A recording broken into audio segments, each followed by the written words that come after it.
Gordon always pulled the big express. He was proud of being the only engine strong enough to do so. It was full of important people, like Sir Topham Hatt, and Gordon was seeing how fast he could go. "Hurry, hurry, hurry," he said. "Trickety-trock, trickety-trock, trickety-trock," said the coaches. In a minute, Gordon would see the tunnel, where Henry stood bricked up and lonely. "Oh, dear, why did I worry about rain spoiling my lovely coat of paint? I'd like to come out of the tunnel." But Henry didn't know how to ask. "I'm going to poop at Henry," said Gordon. He was almost there when, whoosh! And there was proud Gordon going slower and slower in a cloud of steam. His driver stopped the train. "What has happened to me?" asked Gordon. "I feel so weak." "You burst your safety valve," said the driver. "You can't pull the train anymore." "Oh, dear," said Gordon. "We were going so nicely, too. And look, there's Henry laughing at me." Everyone came to see Gordon. Said Sir Topham Hatt. "These big engines are always causing me trouble. Send for another engine at once."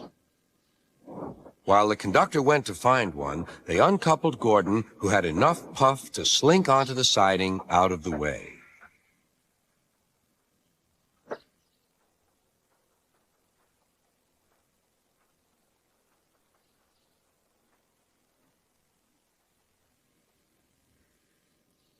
Edward was the only engine left. "I'll come and try." "Pooh," said Gordon. "That's no use. Edward can't push the train." Kind Edward puffed and pushed and pushed and puffed, but he couldn't move the heavy coaches. "I told you so," said Gordon. "Why not let Henry try?" "Yes," said Sir Topham Hatt, "I will." "Will you help pull this train, Henry?" "Oh, yes," said Henry.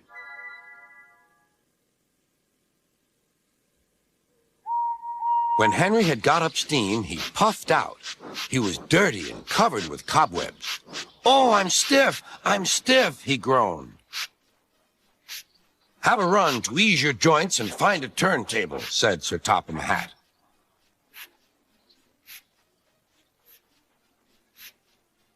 When Henry came back, he felt much better. Then they coupled him up.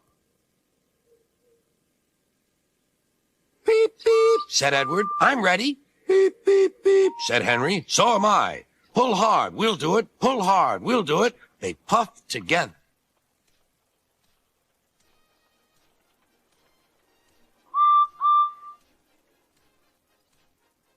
"We've done it together, we've done it together," said Edward and Henry. "You've done it, hooray! You've done it, hooray!" sang the coaches. Everyone was excited. Sir Topham Hatt leaned out of the window to wave at Edward and Henry. But the train was going so fast that his hat blew off into a field where a goat ate it for tea.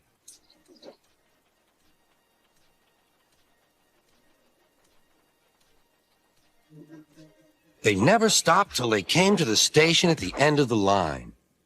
The passengers all said thank you, and Sir Topham Hatt promised Henry a new coat of paint. On their way home, Edward and Henry helped Gordon back to the shed. All three engines are now great friends. Henry doesn't mind the rain now. He knows that the best way to keep his paint nice is not to run into tunnels, but to ask his driver to rub him down when the day's work is over.